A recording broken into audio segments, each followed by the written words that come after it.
Russian journalist and propagandist Alexander Rodkin recently declared on live television that, outside of Moscow, Russia has no air defense left.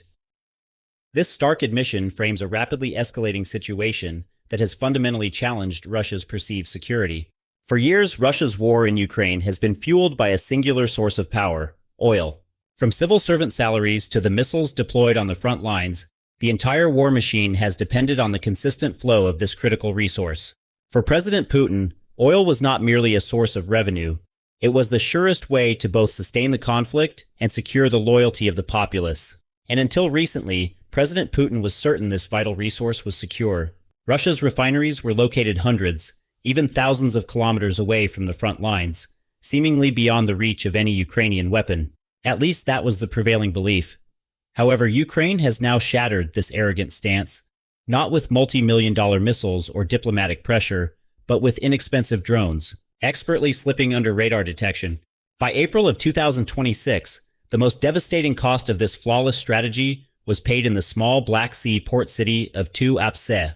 One of Russia's top 10 refineries was engulfed in flames, marking the third time it had been set ablaze. The repeated targeting of a single critical facility, even after initial damage, represents a significant tactical shift.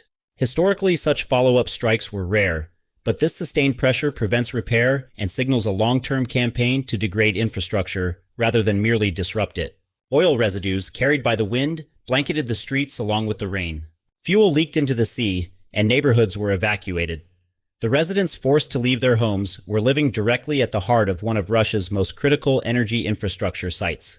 The Rosneft refinery in Tuapse, with an annual capacity of 12 million tons, serves as the primary gateway for Russia's southern energy exports.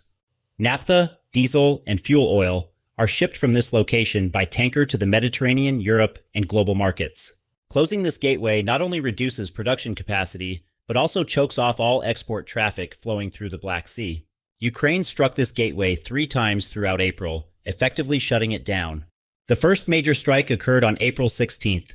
Storage tanks and port infrastructure were targeted, fires erupted, and operations ceased. Russia initiated repairs, but before the first repair crews could even commence work, the second strike hit. On April 20th, the second attack reignited the fires, and a rain of oil began falling from the sky. Before Russia could even assess the damage from the second attack, the third and most destructive strike came on the night of April 28th. Krasnodar Regional Governor Kondratyev was forced to announce a large-scale fire. The blaze spread to the streets. Water was cut off in over 30 streets, and 130 households experienced power outages, leading to the commencement of evacuations. Official records indicate 31 people have been accounted for so far, but some sources suggest the number has reached 50 to 60. The evacuated residents do not know when they will be able to return home. As the fire spreads toward residential areas, the answer to the question of when is becoming increasingly uncertain. Satellite images, however, revealed an ironic dimension to the situation. The oil spill is drifting toward President Putin's palace at Ido-Kopaz Cape. Despite this, Anna Popova, head of Russia's health authority, Rospotrebnadzor, stated that there is no health risk, claiming the situation is under control and that experts are conducting regular measurements. But this statement did not calm public anger. Instead, it fueled it further. There is no health risk is the exact same phrase Soviet officials used in the early days of Chernobyl, and some Tuapse residents are drawing this parallel themselves. Posts on social media saying our Chernobyl are spreading. Of course, the scale is very different. Chernobyl was a nuclear disaster.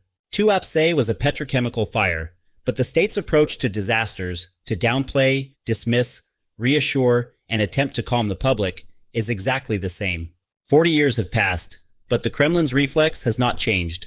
Tuapse alone paints a devastating picture, but Ukraine's refinery campaign is much broader. The day after the third Tuapse attack on April 29th, Ukrainian drones struck 2 new targets. The Orsk Neft-E-Org Syntez refinery in Orsk, 1,400 kilometers from the Ukrainian border, was hit, processing 6 million tons of oil annually. This facility is one of Russia's largest refineries. It is a critical hub supplying fuel to the Urals and Volga regions by producing gasoline, diesel, kerosene, and more. It had previously been attacked in October and November of 2025. Thus, Ukraine's repeated strike strategy is being applied here as well. On the same day in Perm, over 1,500 kilometers away, a Transneft oil pumping station was set on fire. This is no ordinary facility, and the selection of this target demonstrates Ukraine's strategic thinking capabilities. The Perm LPDS is a critical junction where the main pipelines of the Transneft system intersect.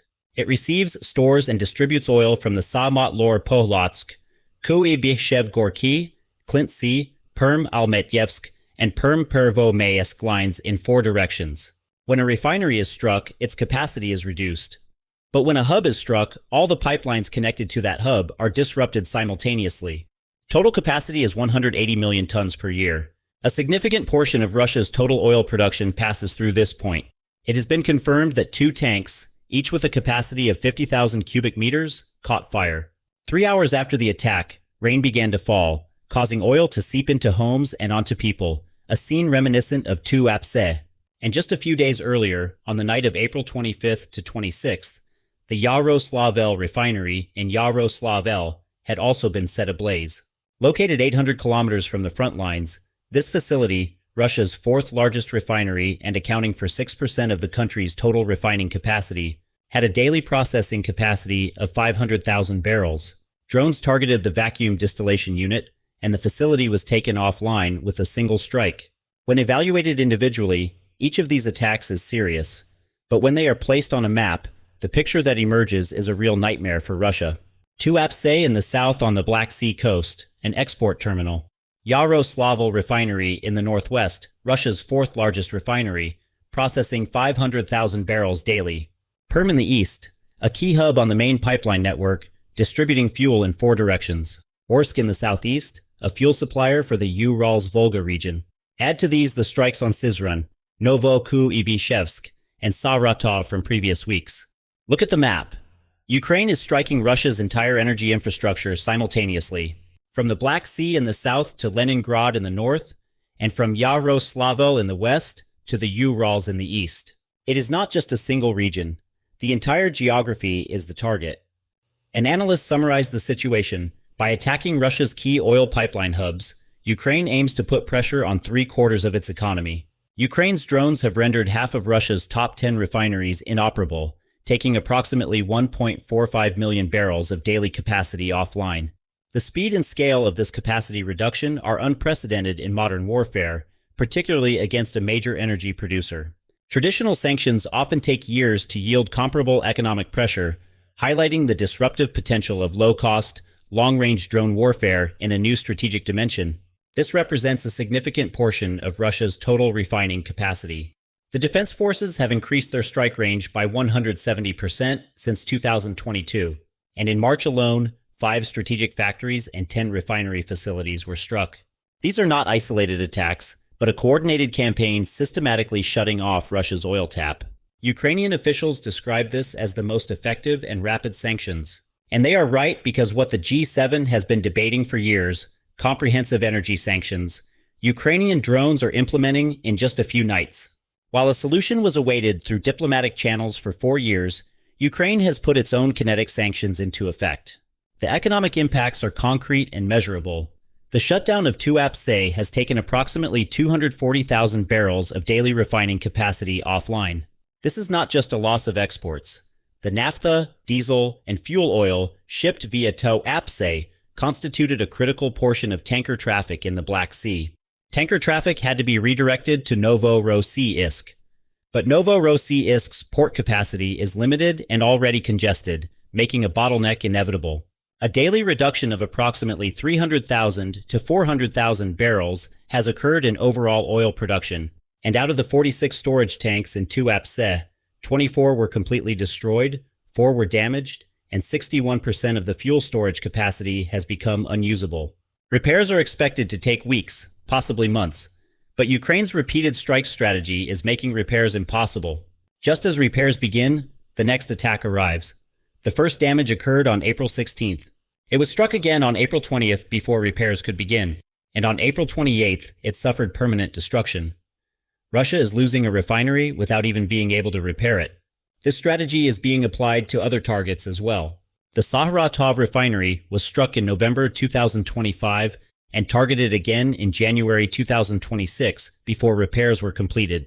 From a military perspective, the fuel produced by refineries, diesel, jet fuel, gasoline, goes directly to troops on the front lines. When refinery capacity drops, the fuel flowing to the front lines decreases, and tanks without fuel cannot move, nor can planes fly without fuel. At the same time, Russia is forced to redeploy its air defense systems to refinery areas to protect its energy infrastructure, which weakens defenses along the front lines. The political consequences may be even more devastating than the economic ones. What happened in Tuapse shattered President Putin's claim that everything is under control. Russian journalist and propagandist Alexander Rodkin exploded on live TV. Can't we set up a proper air defense system? Outside of Moscow, Russia has no air defense left. This admission came from the Kremlin's most loyal propaganda tool. Rodkin's second statement is even more striking. Attacks on our critical energy infrastructure continue, and we can't do anything about it. I don't understand what the problem is. What are these drones? These words come from President Putin's Russia, from the propagandist of the very country that started the war. The anger of Tuapse residents, however, is more dangerous to the regime than drone damage. In a video filmed by a Russian citizen, he says, "It's a total disaster, guys. The city's air is filled with smoke, with a black sky and columns of flame from the burning refinery visible in the background. It's shameful. It's shameful that they're treating us this way," people shout, not at the war, but at the state for failing to protect them and abandoning them. And this anger grows a little more with every repeated attack. War fatigue was already mounting. Tuapse brought this home and shattered the myth of the peaceful home front. But the impact of these attacks isn't limited to the anger in the streets. It's also shaking the web of money and power surrounding the Kremlin. The Tuapse refinery belongs to Rosneft. And at the helm of Rosneft sits Igor Sekhin, one of President Putin's closest allies. Sekhin, who has been intertwined with President Putin since the Soviet era, is regarded as the architect of Russia's energy empire and Russia's second most powerful man. The burning of Tuapse directly impacts his company's bottom line, with billions of dollars in annual export capacity going up in smoke. And Sekhin is not alone. Transneft, the pipeline company targeted in the Perm attack, is the state monopoly controlling Russia's entire oil transportation infrastructure. The executives and shareholders who share in this company's profits are indispensable members of the Kremlin's inner circle. The 100,000 cubic meter fire in Perm is also burning a hole in their wallets. These oligarchs have been living under an agreement with President Putin for decades. You make us money and we'll remain loyal to you. But the foundation of that agreement was the secure flow of oil, and that flow is now being disrupted. As the money in the oligarchs' pockets dwindles, their loyalty to the Kremlin begins to be questioned.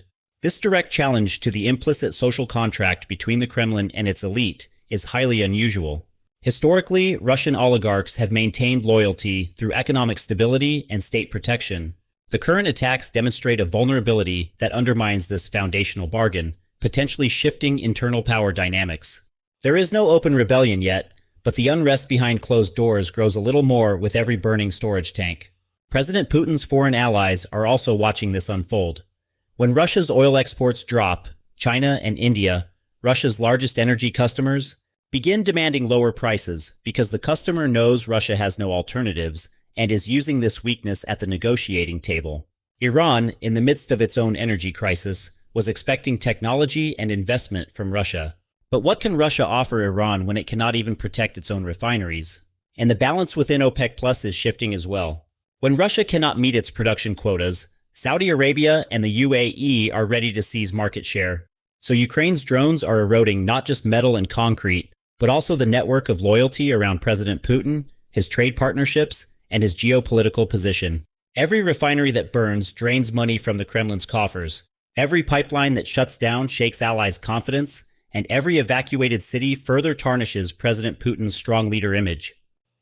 Moreover, what is happening in today's Russia is a repetition of history. Looking back at history, oil has always played a decisive role in wars. In 1942, Nazi Germany launched an offensive into the Caucasus for precisely the same reason, Operation Edelweiss. Hitler's aim was to seize the oil fields of Maikop, Grozny, and Baku to starve the Soviet war machine of fuel. And Tuapse was a critical point back then as well, as a port and refinery hub on the Black Sea coast. It served as the gateway for Soviet oil to the world.